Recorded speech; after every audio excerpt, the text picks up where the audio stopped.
So our international keynote speaker for war, art and visual culture, Perth, is Dr. Rebecca A. Adelman. Dr. Adelman is Professor and Chair of Media and Communication Studies at the University of Maryland, Baltimore County, where she's also an affiliate professor in gender, women's and sexuality studies. Her research has been animated by a curiosity about the intersections of visual culture and militarized violence, especially questions of affect, citizenship, and ethics. She is the author of Beyond the Checkpoint, Visual Practices in America's Global War on Terror, University of Massachusetts Press, 2014, and Figuring Violence, Affective Investments in Perpetual War, Fordham University Press, 2019. I'm the co-editor of Remote Warfare, New Cultures of Violence from the University of Minnesota Press from 2020. She's also the creator of the Coronavirus Lost and Found archive, which can be found at pandemicarchive.com. And some of her current projects include a co-authored book project with Wendy Kozol, The War in Between, and a study of World War I era Women's Reserve Camouflage Corps. So please join me in welcoming Dr. Rebecca A. Adelman. Thank you.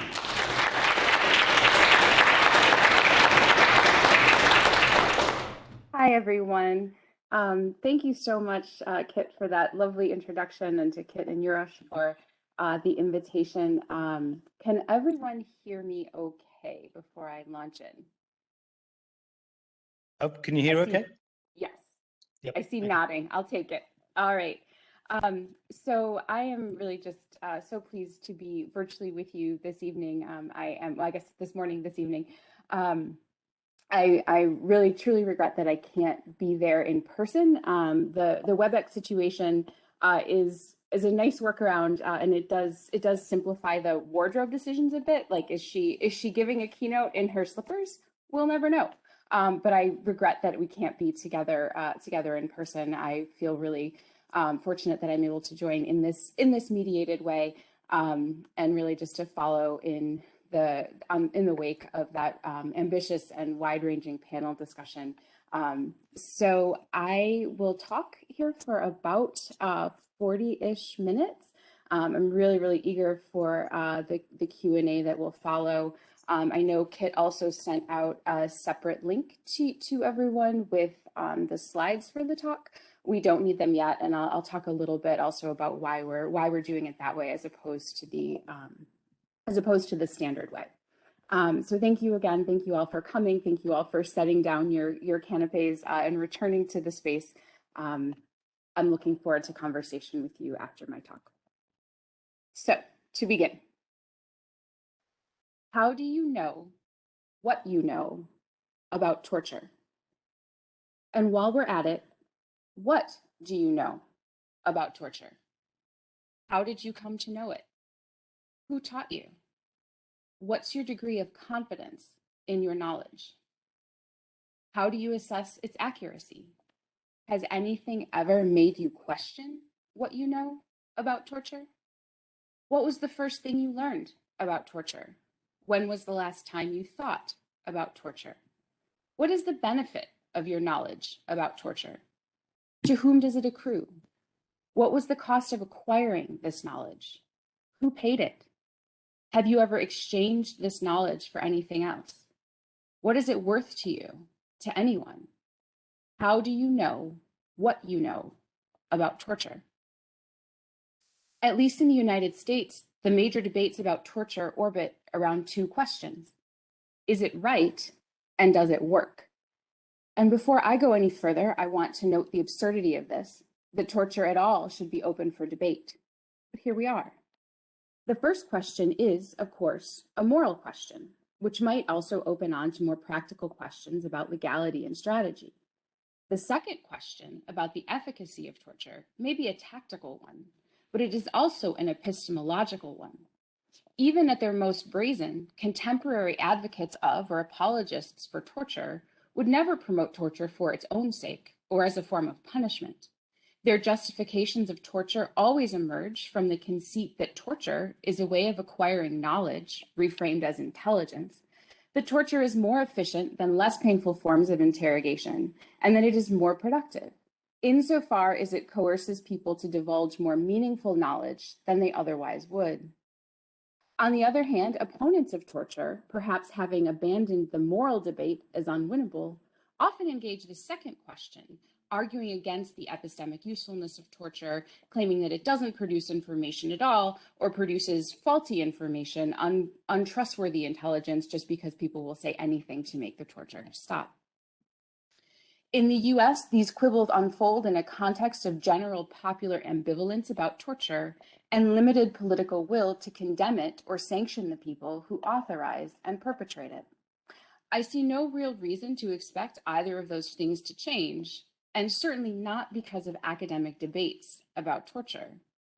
Instead, I want to focus on the common ground beneath this disagreement. Both parties locate torture in an economy of knowledge and in a hierarchy of various ways of knowing.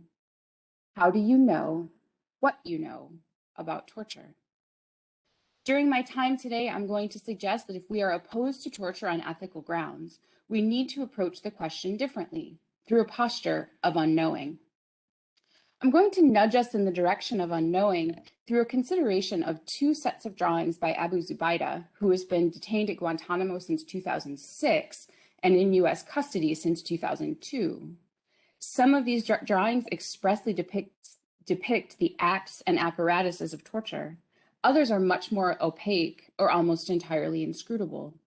I will argue that this archive and others like it demand not more attempts to know torture, but instead efforts to unknow it. Unknowing, which I'll talk about more later, is distinct from deliberate not knowing about torture, a willful refusal to acknowledge the reality of torture, or a motivated lack of curiosity about it. More importantly, though, unknowing is also an alternative to the forensic or critical attempts to know about torture through these images. Knowing approaches to the images seek to parse them as evidence of what happened, of how it felt, of what it means. In some instances, like legal proceedings, that information may be vitally important, but I also believe that knowing is ultimately insufficient for understanding the images and the torture that they depict.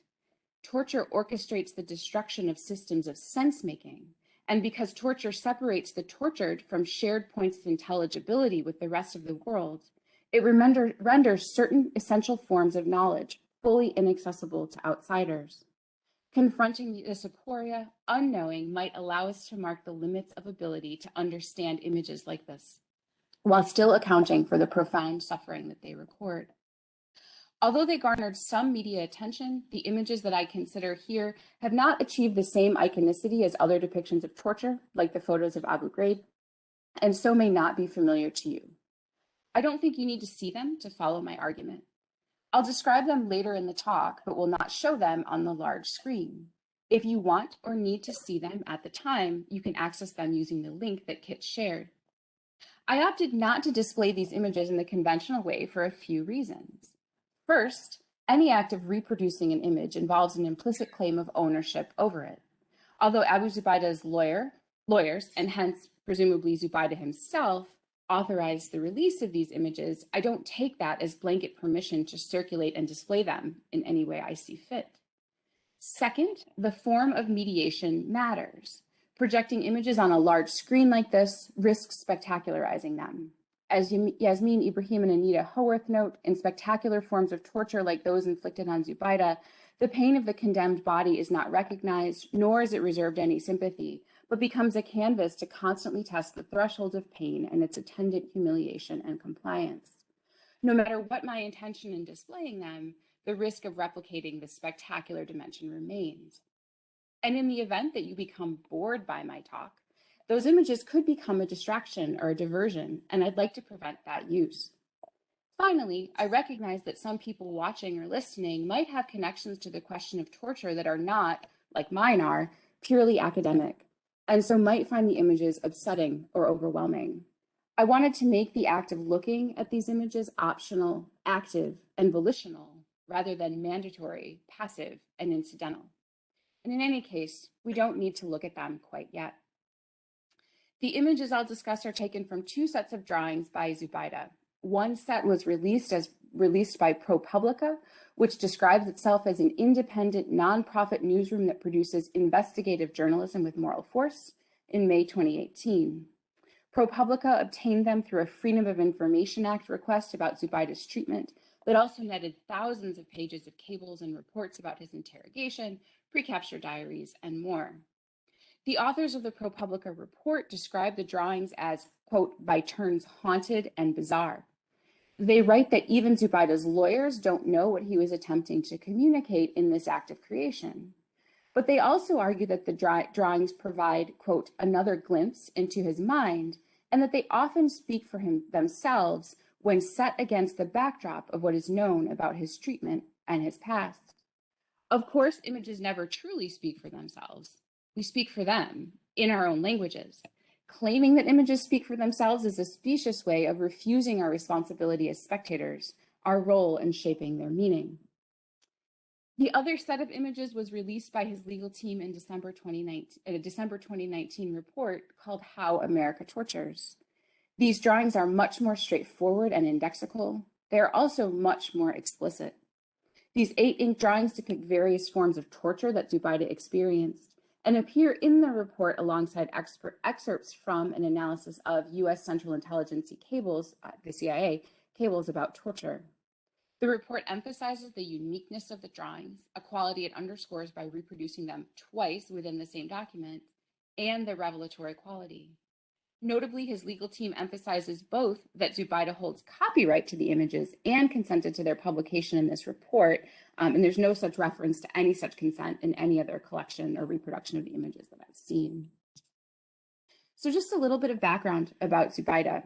The given name of the person widely known as Abu Zubaida is Zayn al-Abidin Muhammad Hussein. Zubaida was born in Palestine and raised in Saudi Arabia. He is 50 years old and has been in American custody for the last 19 years, having been captured in Pakistan in March 2002. U.S. officials initially believed him to be a high-ranking member of al-Qaeda and repeatedly portrayed him as such in statements to the press and public. However, although Zubaida likely participated in some jihadist training in his youth, the CIA concluded that he was not a member of al-Qaeda, and this conclusion is widely shared internationally as well. The first person subjected to the Enhanced Interrogation Program approved by George W. Bush, Zubaida spent 4 years in CIA custody before being transferred to Guantanamo Bay. Held as a law of war detainee, he did not gain access to his lawyer until the 6th year of his confinement. Although he has never been charged with a crime, review boards as recently as early 2020 have continually deemed him too dangerous to be released. Zubaida occupies a central place in the story of American torture over the last 2 decades. In addition to being the first person subjected to enhanced interrogation techniques, and of course, enhanced interrogation is a euphemism, enhanced interrogation techniques like waterboarding, he was also the first person to be designated a high-value detainee, and this is a deeply problematic classification in its own right. His treatment became the blueprint then for the treatment of other HVDs. In the years intervening between his capture and his arrival at Guantanamo, he was transferred all over the world. After Pakistan, he was taken to a black site in Thailand and subsequently tortured in other countries too, including Poland. His torture was repeated and prolonged.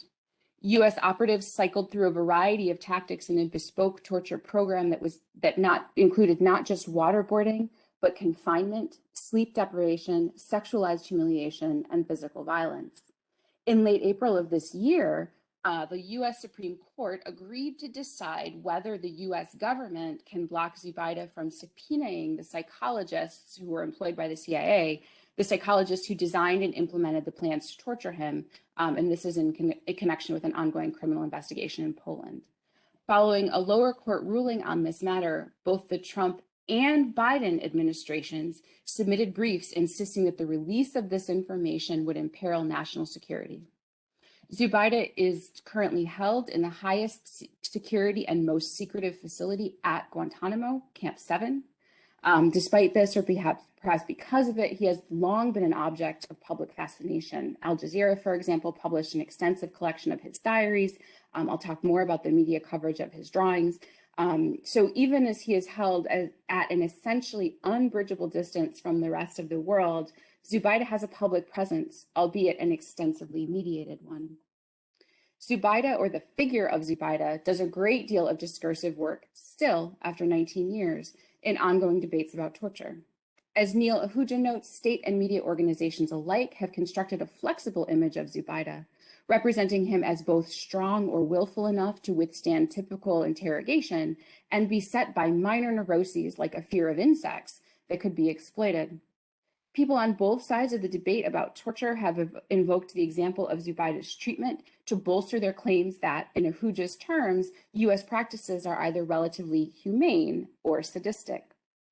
Any disclosures about Zubaida's treatment fall into a larger pattern clearly documented by Lisa Stampnitsky, in which the US shares evidence of its torture practices and then offers an escalating series of denials that these practices actually constitute torture. In short, Zubaida has always been an object of epistemic tension, perpetually unresolved, and this is just one of the reasons that I believe his drawings demand that we unknow rather than know them. So I'm going to talk a little bit about the visual culture at and around Guantanamo, just to provide some context for the work that Zubaida did. So Zubaida created his drawings in a peculiar visual landscape. A full description of the visual landscape of Guantanamo, if such a thing were possible at all, is certainly not possible in the time I have with you tonight. For now, I just want to highlight a few defining elements of this visual culture.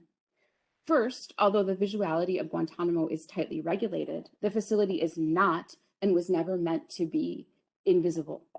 I've been there, in fact, so that is just like one indication that it's not entirely like impenetrable. Indeed, as Daniel Grinberg has noted, relative to other US detention sites in the war on terror like Bagram or Abu Ghraib, Guantanamo is highly visible indeed, and highly visible by design. Indeed, Grinberg describes Guantanamo as an exhibition space for insider viewers and outsider observers, such as documentarians, journalists, and humanitarian agencies, and provides an extensive list of the various genres that comprise its media landscape, including surveillance footage, media used during torture, facility tours, and entertainment screened for military personnel. The visibility of Guantanamo is, of course, highly uneven and deeply selective. In Naomi Pike's terms, a hyper-visible yet shrouded site, Guantanamo at once exhibits the repressive capacity of the state while obscuring the prisoners subject to those massive powers. This contradiction manifests itself in a number of ways on the bodies of the detainees themselves, their representation, and also means that simple calls for more transparency around Guantanamo are inadequate. I have argued elsewhere that the imperative of transparency at Guantanamo often settles on the bodies of the detainees themselves, who were frequently featured in photographs shared by the military authority overseeing the site, images of them playing soccer, or sitting quietly in a courtyard seem to testify that they were being treated humanely. Overall, though, images of detainees themselves are rather scarce. So they are often replaced in the visual field by the various implements of torture, like the force-feeding chair, which often becomes sort of more visible than the people who are actually being force-fed. Moreover, as scholars like Paik and Keith Feldman have observed, the relative invisibility of detainees themselves has led to various practices of substitution, where activists stage demonstrations in which they act out the role of the detainee, as by donning the iconic orange jumpsuits and protesting in front of US government buildings. And I talk elsewhere about how this affects a kind of erasure of the detainees themselves. Generally, torture at Guantanamo, much at torture at other sites run by the US military and its partners, has been an open secret for years. Yet, as Stampnitsky notes, despite multiple years of revelations of torture, even before the Abu Ghraib photos were released, these multiple instances of exposure generally failed, and this is Stampnitsky, to coalesce into a shared understanding that torture was occurring, or indeed that anything of significance had been revealed at all. So knowing, in other words, guarantees nothing. Detainee creative production is one of the more recent additions to the visual field of Guantanamo. Prior to the revelation that detainees were drawing, painting, and sculpting while in confinement, literary works like Poems from Guantanamo and Mohamedou Ould Slahi's Guantanamo Diary quickly became touchstones for anti-detention activism. In the years following the September 11th attacks, as Jessica Winigar observes, Critics of anti-Muslim sentiment in the US frequently use the work of Muslim artists to resolve a crisis of cosmopolitanism and positioned art as a bridge for cross-cultural understanding. Winigar sharply describes this practice as a humanity game, wherein Muslim artists are recognized as human precisely to the extent that Western elites recognize their creative production as art. So as part of the educational and enrichment activities mandated by international law governing the treatment of prisoners of war, some Guantanamo detainees have had access to art supplies and training, privileges rarely afforded to high-value detainees. And I can say I honestly don't know how it was that Zubaida was able to create these drawings. Guantanamo authorities have suggested that art making functions therapeutically for detainees and have also offered access to materials in exchange for compliance or good behavior. The art that detainees make, frequently circulated without any accompanying commentary or explanation, serves as another vector for debate about Guantanamo. Critics of Guantanamo cite detainee artwork as evidence of the innocence of detainees and the harshness of their treatment by US forces, while advocates for Guantanamo read the same images as indications that they are being treated and in fine spirits, or more drastically, as a sign that the detainees aren't being treated harshly enough. For a time, artwork was displayed in the facility's library and a featured stop on media tours there, a gesture clearly meant for outside viewers, whether to entertain or reassure them, or both. Indeed, visitors were prohibited from photographing these works, but the command at Guantanamo lifted its ban shortly before the trial of Omar Khadr. Almost immediately after the ban was lifted, a number of major news outlets, including BBC World, publicized these works. None of the stories offered substantive explanations of the art, however, instead presenting it as the manifestation of an amorphous, essential, and apolitical creative impulse. This impression is heightened by the seeming tranquility of the images, which appear devoid of any animus.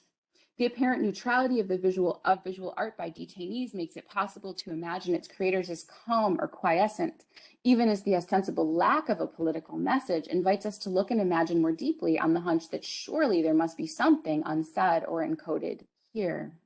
Those paintings, and these are different than the work that Zubaida did, but I want to kind of talk through them a little bit just to provide some kind of context for the reception of Zubaida's images. Those paintings typically feature landscapes, both natural and human-made, seascapes, and still lifes. In this way, Zubaida's drawings are really very different than that visual archive. A few images confront the conditions of detention directly, while others suggest it only elliptically. Some seem surreally decontextualized. And it is tempting to take the darker or more foreboding images as manifestations of anguish or read the pieces for subtext, whether political or otherwise. But speculation about their content presumes that we have the capacity to discern what the detainees really meant, thought, or felt when they put brush, charcoal, or pastel to paper, and assumes, more problematically, that they would have wanted us to know. Given our radically restricted access to the galleries and our speculative ties to the circumstances of their creation, our interpretations of these images are essentially and entirely conjectural.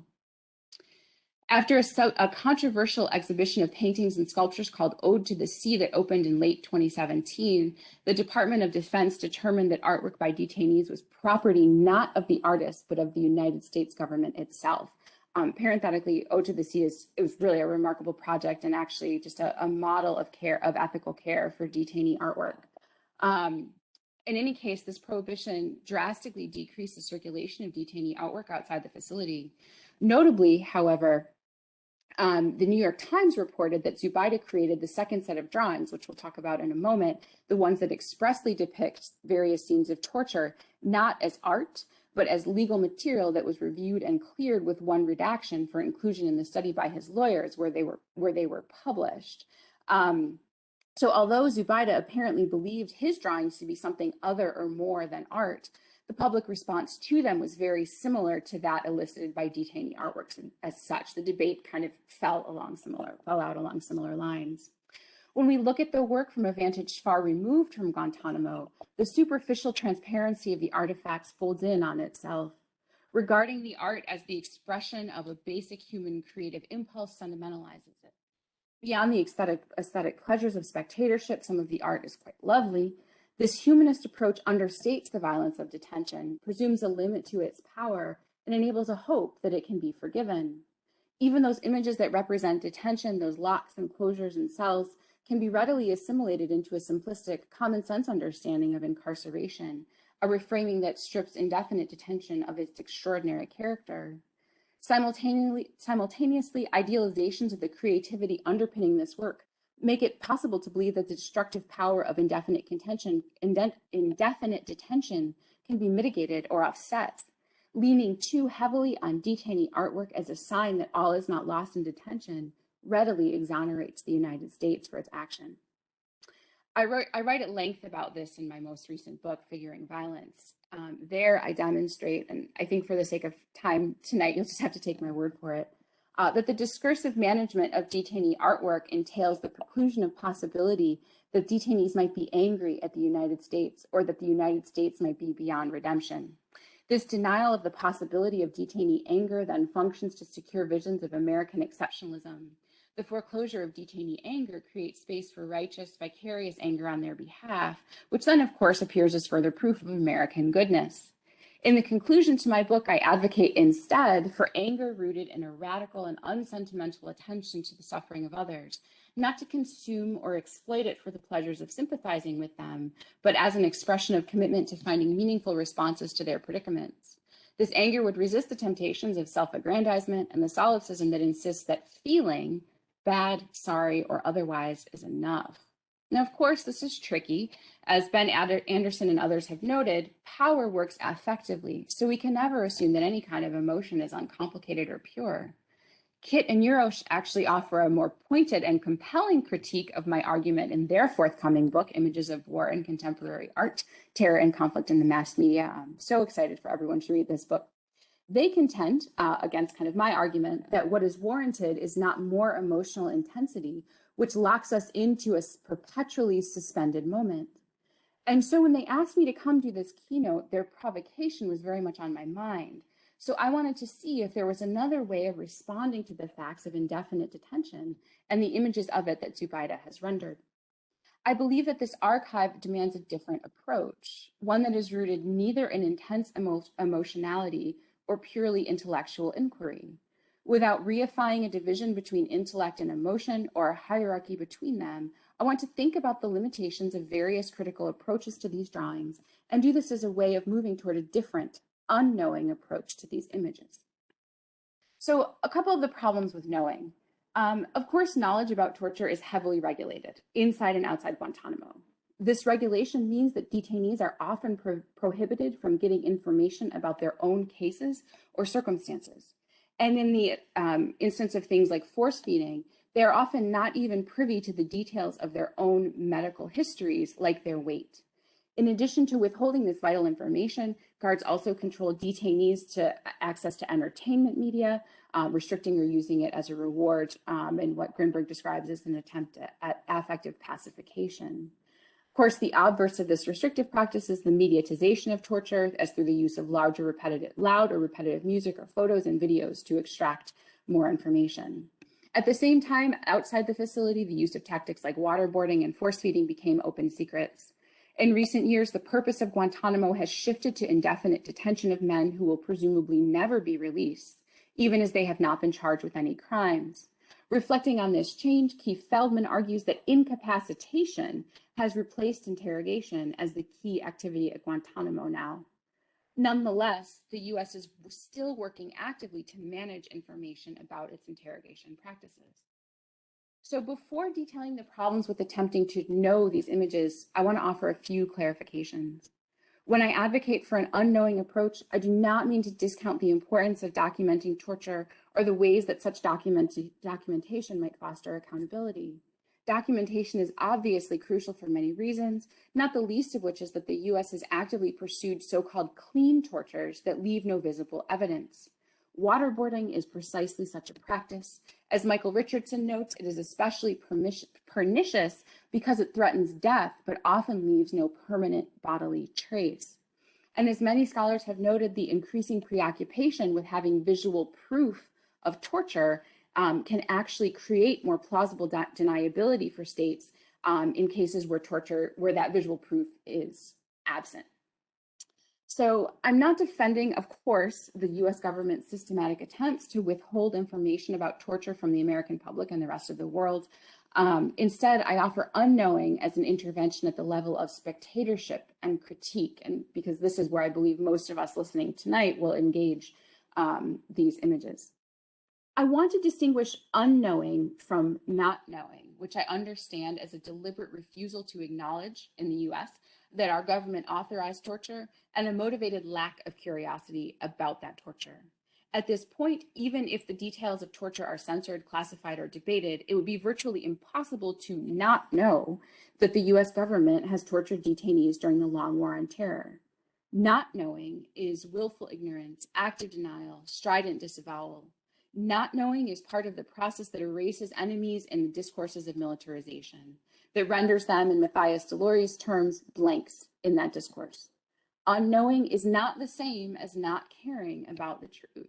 Indeed, the truth is especially vexed in Zubaida's case. According to one member of his legal team, Zubaida has been the target of a unique, years-long and wide-reaching campaign to promulgate false information, perhaps more so than any other Guantanamo detainee. My critiques of attempts to know these images is not meant to question their veracity or suggest that Zubaida has been misleading or that his depictions are inaccurate.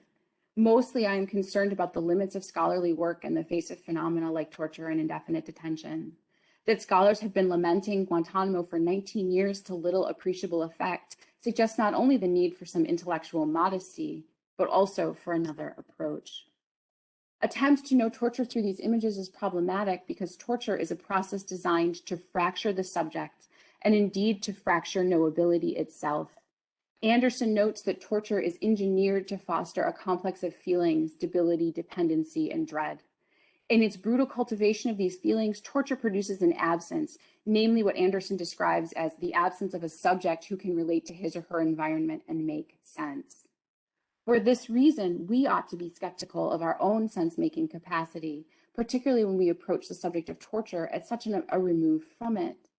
Scholars like Lisa Hajar have tracked the US government's varied and escalating strategies for denying torture. In this context, information seeking about torture and denial simply become an arms race, where more information simply provokes more denials, which provoke a search for more information, which provokes more denials, and so on. While many commentators heralded the release of Zubaida's drawings as particularly or uniquely revelatory and likely to prompt change, my experience studying visual cultures of militarized violence for the last 16 years or so suggests there's no reason to be optimistic. And so before I turn to an explanation of unknowing, I want to trace out the problems latent in 3 different ways of attempting to know these images. So the first form of knowing I want to consider is the attempt to read the images simply as evidence of what happened. Many of Zubaida's drawings, especially in the series released by his legal team, are quite detailed, and so it may be tempting to read them forensically in an attempt to reconstruct exactly what US operatives did to him. His depiction of waterboarding, for example, is perhaps the most immediate depiction that most of us are likely ever to see of this procedure. But positioning these images merely as documentary evidence invites a degree of quibbling over their accuracy. If a viewer is inclined to be skeptical, they may press on the details for any sign of embellishment or omission. On the other hand, if a viewer is inclined to believe Zubaida's story, the images derive their value only from their ability to educate us. In this way, Zubaida's own experience becomes secondary or incidental, and the images themselves mere objects. If you'd like, you can now open the link to view the first image. In this image, perhaps the most widely reproduced from the series, Zubaida has drawn himself naked and restrained on a slanted wooden gurney. The drawing includes detailed sketches of the blocks designed to hold his head in position and the hinged contraption that tilts it back. He has drawn his body in black ink, and the restraints are blue, edged with green. Water falls onto his face from a bottle suspended above it. No other person is visible in this scene, though clearly they are working outside the frame. His drawing of himself is quite detailed. We see, for example, his body hair, a jagged abdominal scar, the cartilage in his throat. Moving forward to the next image, the second one in the series that I shared, we see Zubaida shackled to a chair. Compositionally, he is dwarfed by an otherwise blank page. He is hooded, bound by shackles, black, to a chair, which he has inked in blue. His scars are visible, but he looks less gaunt than in other self-portraits. One hand covers his genitals, but the rest of his body is exposed. An inset profile view in the bottom corner shows a side view of a similar arrangement, except here his head is uncovered and drooping toward his chest, his facial expression inscrutable, maybe defiant, maybe despairing. I want to reiterate that my claim that these images do not bear our knowing is not meant to undermine their veracity or significance. Rather, I want to urge against attempting to know these images sensibly because, as I noted before, torture is designed not to make sense. Moreover, it is designed to exceed or radically undermine comprehension. In this way, it may also exceed representation or an outsider's ability to comprehend it. There is also the matter of repetition in torture. Repetition and intensification were defining elements of Zubaida's experience. For example, he was waterboarded at least 83 times in a single month. We cannot readily comprehend the impact of this repetition from a single still image, no matter how many times or how intently we look at it. Treating the images simply as evidence of what happened is a way of condensing the story into manageability, rather than recognizing the unmanageability at its core. We encounter a different problem when we look to Zubaida's drawings for evidence of how torture felt. By design, we are kept at an unbridgeable distance from the Guantanamo detainees, and so our connections to them can only ever be imaginative. I talk about the implications of this at some length in Figuring Violence. The critique of empathy that Kit and Urosh make in their forthcoming book is instructive too. No matter how detailed they are or evocative they seem, these drawings will never be able to tell us what it felt like to experience these things. This is not because the drawings are flawed or inadequate. Our limitations are the problem. As we look at these drawings, we can only try to imagine how we would feel in this situation. And whether we are unable to do this or able to do it all too well, Zubaida and his experience disappear. One of his drawings, the third in the series you have, includes two views of him being confined in a box. In both of the sketches, the door is open. Thus, we peer in from the vantage of his captors. In the top view, Zubaida is angled away from us. His hands and feet are shackled together so that he lies painfully on his side. He is naked and his head is shorn. In the bottom view, he is hunched over and we see his back sharply curved, his head pressed into the corner of the box. In both drawings, the locking hasp on the door of the box is clearly visible. Because this view is so complete, the form of torture so obvious, and Zubaida's face so pained, it is easy to assume that we can know how he felt. But that is precisely the problem, because our sensations in looking at these images can become so intense and immersive. On the other hand, some of Zubaida's drawings, like the fourth one I've shared with you, decline our attempts at knowing how torture feels, precisely because they seem to depict that very thing, and it is inscrutable. This drawing is from the set released in 2018, and all of those images are often harder to parse than the later series, which we've been looking at so far. These drawings often defy my attempts even to describe them. I wrote pages of notes about each and still could not say very much. This drawing apparently condenses multiple events, but it is hard to determine perspective or the relationship between them. We see Abu Zubaida here variously being shackled, waterboarded, confined, disrobed. In many ways, this drawing is a visual overload or its own kind of vanishing point. The arrangement is disorienting. Some details, like a surveillance camera in the top right corner, are more obvious. But one of the most distinctive elements of the drawing, the sets of concentric circles ringing various scenes, is difficult to interpret. Are they meant to represent dreams, memories, hallucinations, dizziness, vertigo, flashbacks? Why is there a scorpion? We have no way to check our own interpretations, so we become the arbiters of our own ways of knowing, which may actually take us further away from the truth we wish to discern. This epistemological dynamic becomes even more acute in attempts at knowing that seek to determine what the drawings mean or why they matter.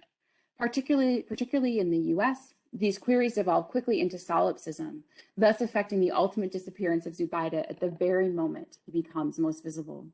When the New York Times ran a story about the 2019 images, the ones Zubaida created as evidence, the journalist emphasized the significance of the scoop, writing, "Published here for the first time, they are gritty and highly personal depictions that put flesh, bones, and emotion on what until now has sometimes been portrayed in popular culture in sanitized or inaccurate ways." A subsequent editorial put a finer point on it. The Times editorial board, while describing the drawings as, quote, crude, also insisted that they speak for themselves. Illustrating its claim with a reproduction of the waterboarding image that you saw just a moment ago, the editors wrote that the drawings, quote, are a sickening reminder of what this country is capable of. They also made the curious claim that the drawings should only be seen by adults, but that they must be seen. They do not, however, explain what this seeing might accomplish.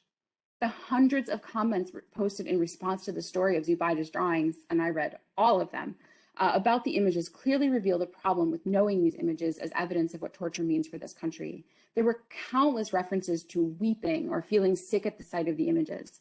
This impromptu archive was also repetitive in its restaging of the debate about torture, for and against, for and against, for and against, intractably.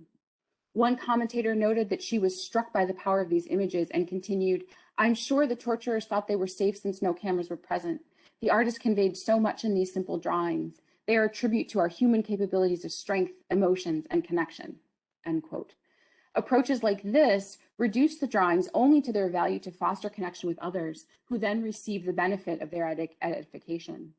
Another commentator pleads rhetorically for knowledge. "Please, someone explain to me what happened to us. I feel sick. We are all stained by this horror."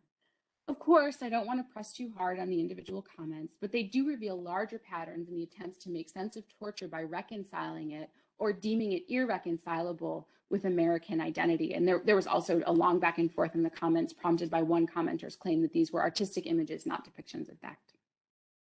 Viewers inclined to read the fifth image that I shared with you through this frame would likely find it easy to do so, and you can scroll ahead now. Here, Zubaida has drawn a faceless Statue of Liberty holding a candelabra with 6 dripping candles. The squiggly lines above her crown could represent any number of things: smoke, heat, or even a strong odor. Flames lick at the bottom of her feet. There's no background, no context. She just clutches her tablet, oblivious. But if we chalk up the story of torture to a simple narrative of besmirched American identity, we simplify the complex dynamics of accountability and relationship between citizen and state. And what meaning can be derived from the final image I shared with you, the 6th one?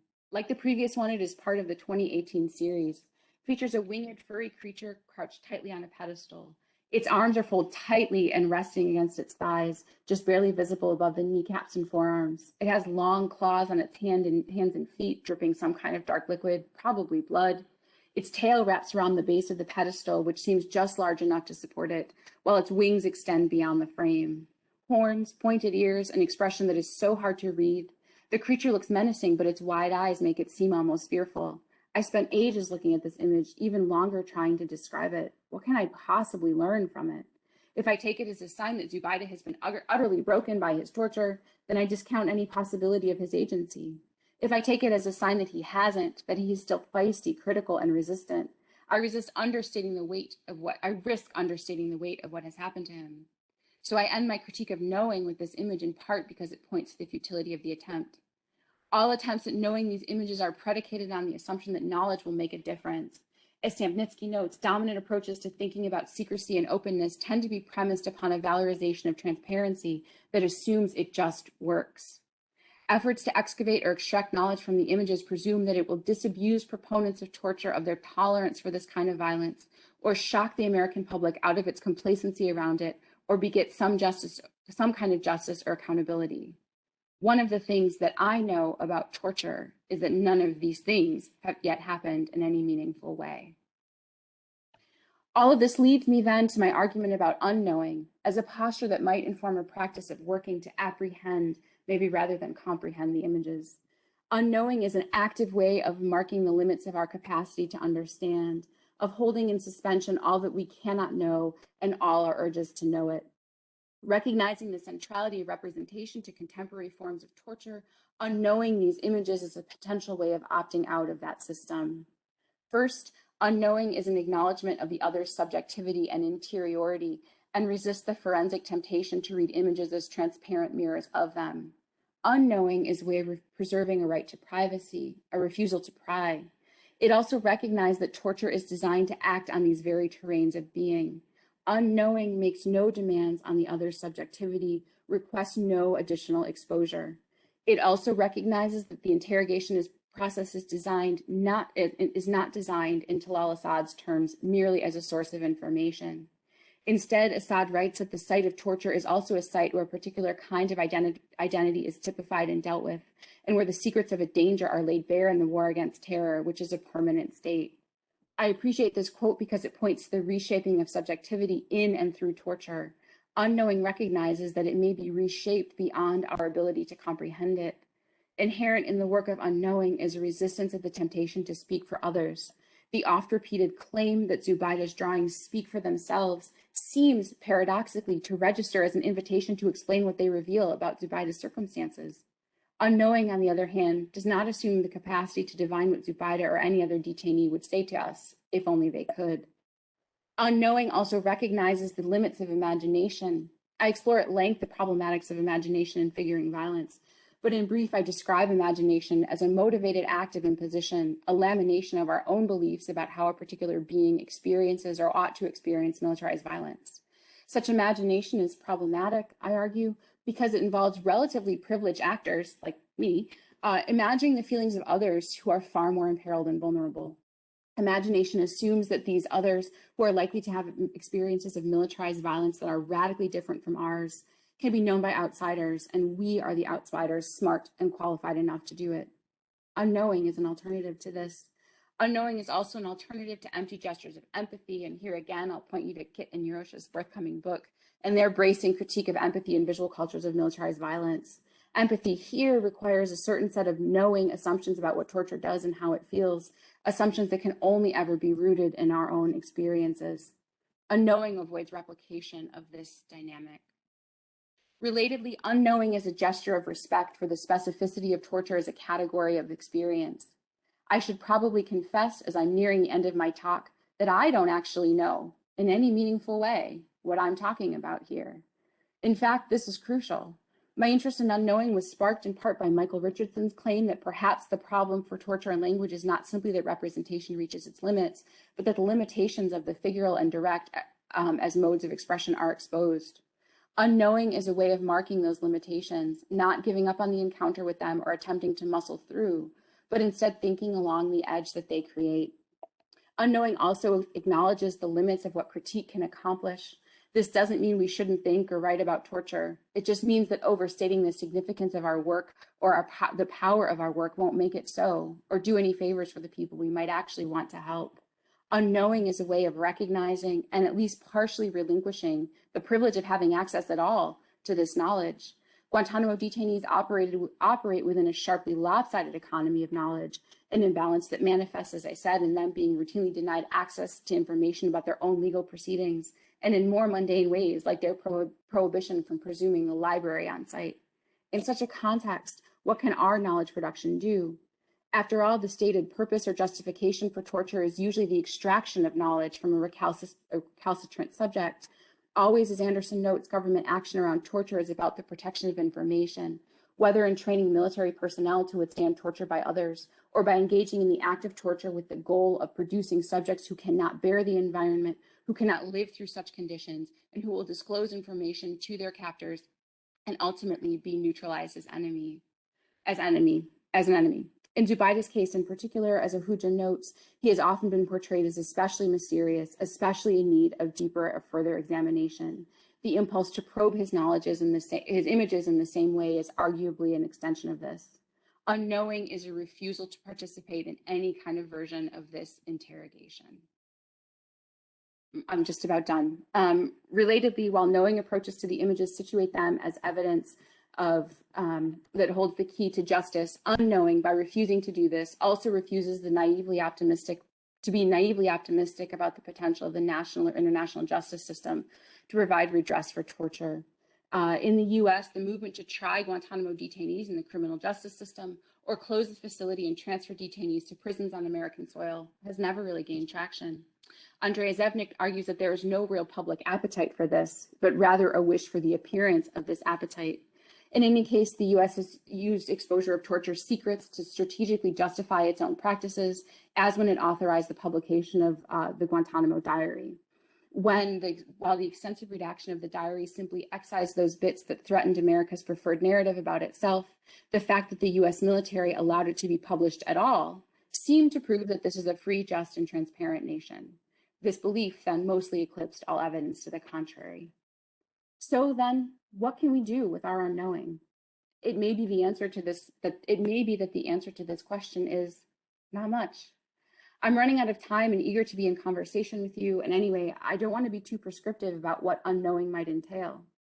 To the extent that unknowing is an ethical project, it can't really be externally imposed or determined in advance. Richardson has written eloquently about the empowering potential of silence in narratives of torture, noting, of course, that silence poses its own dilemmas. It may well be that active unknowing begins with not speaking, not writing for a while, of querying our own desires to speak or write at all about this subject. If we then feel compelled to say something, I think the best unknowing approach is to start descriptive. Indeed, the practice of describing these images may reveal, as it did for me, the limits of our knowing capacities very clearly. The frustration that might arise from that practice is instructive, and writing that frustration might be a next step, not to recenter ourselves in the narrative of torture, but instead to provide a more precise accounting of our location in the systems that authorize and perpetuate it. So then, at last, what do you know about torture, and how might you begin to unknow it? Thanks.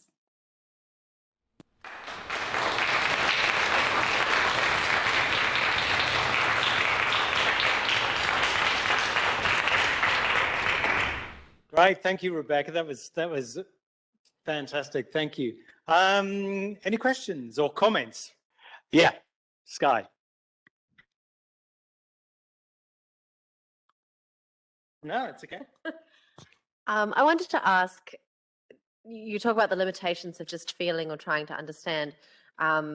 If you could talk more about the ways in which your research is connecting up with concrete struggles to support the people who are experiencing this detention, or release them, or what next?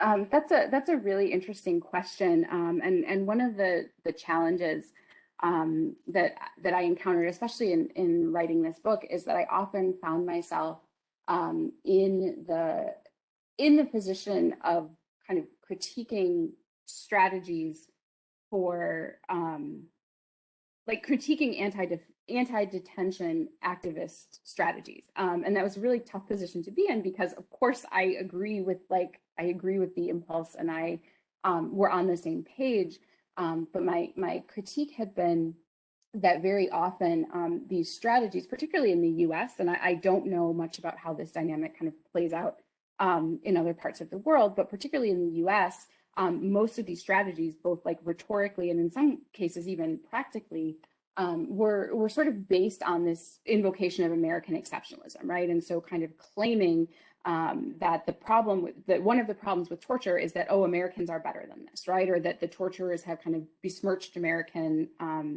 identity. And so I talk about that kind of recentering of the American subject in the narrative.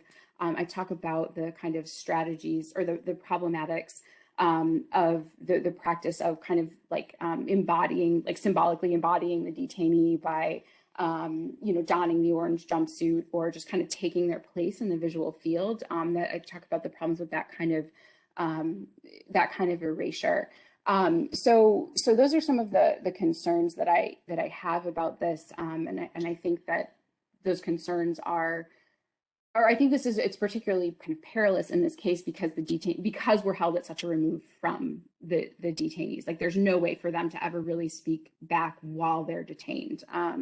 So in terms of what next, I think that's a really interesting question, and it's one I struggle with a lot. And I in some ways I don't know, right? Like I want to confess the limits of my own understanding, my own knowledge. I think that like what I'm doing right now, like this is what I do, right? This is what I can do. This is the intervention that I can make. The world that I live in, primarily, or the terrain that I operate in, is the academic one, and we all know the limitations of like academic responses to problems in the world. I think I try as much as I can to kind of push against some of those limitations, but I think my personal, if it's a question about like what I'm doing personally, it's about kind of trying to rethink or trying to develop sort of new methodologies, new questions to ask about torture and militarized violence more generally, on the assumption that the sort of standard operating procedure hasn't necessarily gotten us very far. You know, I try when I can to kind of curate conversations around this, but I recognize the limitations of you know, what we can accomplish in the academy, which is kind of partially why I'm trying to like think about different ways of doing it. But you know, I don't know. I don't necessarily intend my work to be like a guidebook for activists or anything like that. That's not what I do or feel qualified to do. I hope other people, I know other people are doing that work. I'm not sure if that answers the question. It's a really important challenge to think about kind of how this resonates with effects or resonates with what's happening kind of beyond the confines of this space. Great. Now, I'm just, I hate saying this, keeping an eye on the time, and I'm aware that it's 8:05, so if anyone needs to leave, please feel free at this point. But I think it would be great to ask a couple more questions while we've got you, Rebecca, if you're up for it. Sure. Great. Okay. Do we have any more questions or comments? Yep. Vanessa.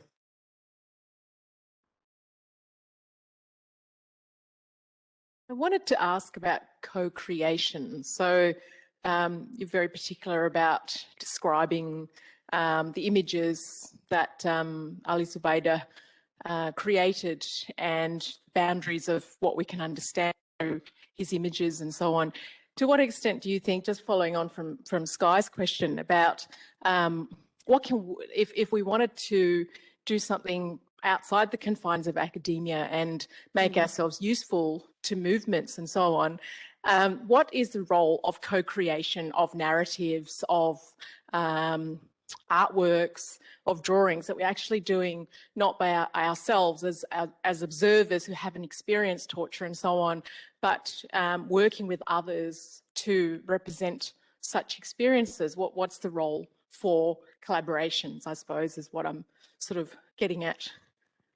That's a really great question. And as you're talking, or as you were asking, and I was thinking about the work of Erin Thompson, who was the curator of this exhibition called Ode to the Sea, which was an exhibition of artwork by Guantanamo detainees. And Erin, you know, took a tremendous sort of like personal and professional risk by doing this work. But she did it actually just really, really brilliantly. So one of the things I really appreciated about Ode to the Sea is that it was a rare instance in which detainee artwork was actually accompanied by kind of narratives, not kind of along the lines of like artist statements from the detainees themselves. This was a massive undertaking that involved like her collaboration with lawyers for the detainees, but it just provided some kind of context. It allowed the detainees to speak for themselves and kind of interrupted the sort of impulse to just kind of interpret for them or for the world what the artwork meant. So I think that kind of collaborative model, that kind of model that sort of foregrounds the voice of the detainee and sort of allows the voice of the outsider to kind of step back as an outsider and to kind of avoid that sort of recentering or speaking for others, I think is a really incredible model. It's really hard to do any kind of co-creation work with people who are in detention because they can't, like their contact with the outside world is always sort of mediated through their lawyers and also just through like the detention apparatus. In general, I think one of the things that's sort of critically important is sort of viewing it as a partnership, as a collaboration. At the beginning of my book, I talk about the process of getting permission from the detained artist who created the painting that became the cover of my book. And it was really just a lot of kind of like patience and communicative back and forth. You know, it's just like a lot of patience and back and forth and wanting to be sure that like, you know, I had his consent to use the art in this way, and you know, giving him the option, like, is there anything you want me to say about this work, about your circumstances, you or your lawyers want me to say about this work or about the circumstances in my book. And so I think that was just kind of one sort of concrete step. It's a relational step, but I think it's also an ethical one. But I really think, just being super attuned to the like the power dynamics inherent in any kind of collaboration when one person is or has been indefinitely detained and another person has not, I think is a really crucial first step. But again, I think the best example of this that I've seen is Ode to the Sea, because there is very little kind of mediating apparatus around it. Even like documentary projects around Guantanamo tend to mediate detainee voices extensively, and Ode to the Sea seems not to do that, which may be why it was so controversial.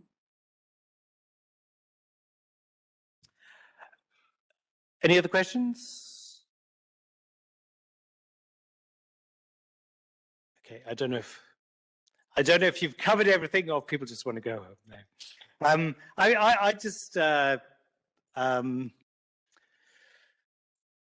I suppose I've just got one last thing, which is a bit of a comment in a way. One of the things I think that I really kind of that really resonates with me about what you've been saying today, but also about what you say in Figuring Violence as well, is that sort of feeling that sometimes I feel we had a panel of 6 of us, including myself, from our school, who are from different disciplines and been dealing with aspects of conflict, and these are really, really profoundly important, earth-shattering kind of things, and I'm always kind of tied between thinking that I'm doing something really important by researching in this area, and then looking at the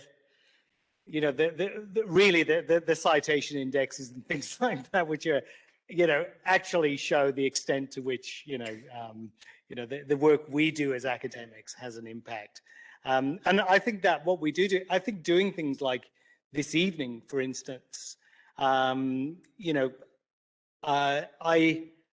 ordered your book. In fact, I thought I ordered your book on Booktopia, but I realized I bought it in foils in London a couple of years ago.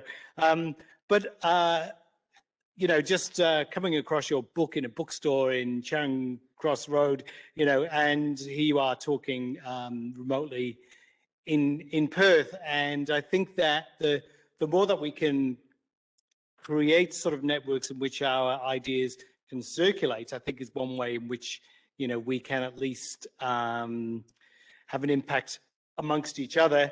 And then how that then reaches the rest of the world is a problem we can all figure out together. Yeah, I think that's really really well put. And to like, I did not invent the academic like crisis of conscience. Like, what am I really doing? Like, what is it all for? Like, I don't have the market cornered on that.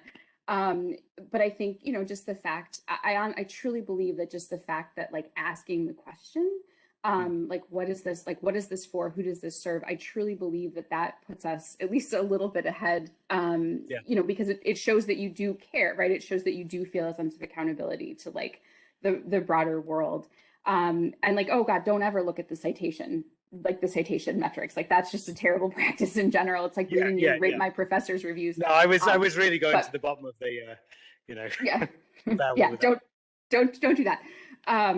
Because I also think that, we're kind of, I say this a lot about teaching, but I think it's true about research as well, that like, we can't know all the ways that it may or may not matter, right? Like we can't know all the ways that it may matter. And we might be playing the long game here, right? Like we want to like publish an article and have the world change tomorrow, but I don't think it works that way. And I don't necessarily think it needs to, but just to kind of, I think there's maybe a value in just to kind of continuing to do like good, ethical, thoughtful, self-reflexive work, and see where it leads.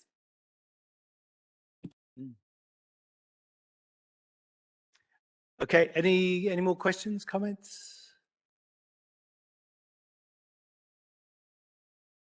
Okay.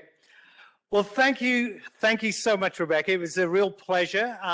It's actually been a real pleasure going through this whole process of art and conflict. The whole point when we began this project was to forge some networks across the world of people who are dealing with similar work, and it's been a real pleasure. Within that particular objective of our projects, that I managed to come across your book in a bookshop, and like I said, here you are.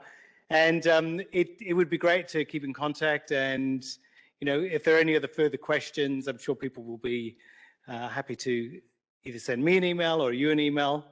But I just want to lead a round of applause, if we could, for Rebecca. Thank you so much. And you may now go have breakfast. And you may now all go carry on with your Friday nights. Thank you so much for your thoughtful attention and great questions. And please do feel free. My email address is at the beginning of the slideshow that I sent, or Kit also knows how to find me clearly. So please don't hesitate to be in touch if there's anything further you want to say. I'd welcome continuing the conversation. Thank you all so much.